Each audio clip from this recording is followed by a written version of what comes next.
ఇంచుమించు 12 సంవత్సరాల ఈడు కలది. తన తండ్రికి ఏకైక కుమార్తె ఇప్పుడు చావనై ఉన్నది. ఆ చిన్న కుమార్తె తండ్రి సమాజ మందిరపు అధికారి అయిన యాయీరు. ఈ యాయీరు యేసునొద్దకు వచ్చి ఆయన పాదాల మీద పడి, నా ఒక్కతే కుమార్తె చావసిద్ధముగా ఉంది.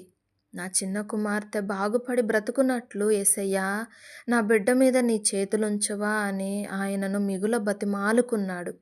యేసయ్య ఆ తండ్రితో అతని ఇంటికి వెళ్ళడానికి సిద్ధమయ్యాడు. బహుజన సమూహం ఆయనను వెంబడిస్తుంది. అనేక మంది ఆయన మీద పడుతూ ఉన్నారు.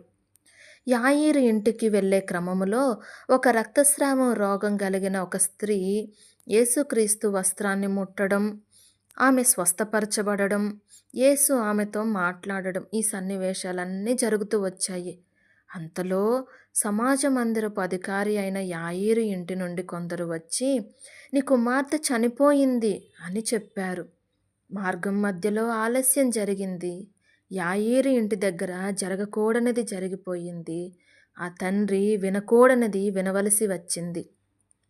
ఆ సమయములో ఆ తండ్రితో యేసు చెప్పిన మాట, భయపడకుము, నమ్మిక మాత్రం ఉంచుము.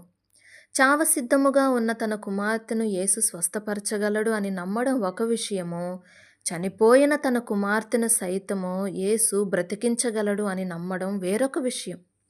ఆశలు మిగిలి ఉన్నప్పుడు నమ్మడం ఒక విషయము, ఆ ఆశలే ఆవిరైపోయినప్పుడు నమ్మకం ఉంచడం వేరొక విషయం.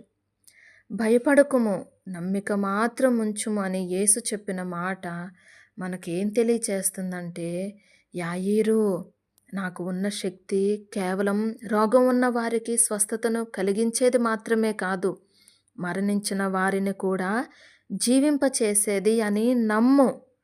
జీవం ఉన్నప్పుడు బాగు చేయడం మట్టుకు కాదు నా సామర్థ్యం, నిర్జీవమైన వాటికి కూడా జీవం పోయగలను. నీతో ఉన్నవాడు అంతటి శక్తి, సామర్థ్యం, అధికారం కలిగిన వాడని నమ్ము.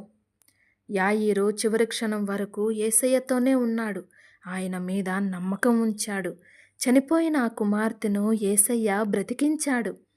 ఈ లోక ప్రేమల కన్నా ఎంతో ఎక్కువ ప్రేమ, కనికరము ఆయన మన ఎడల కలిగి ఉన్నాడు.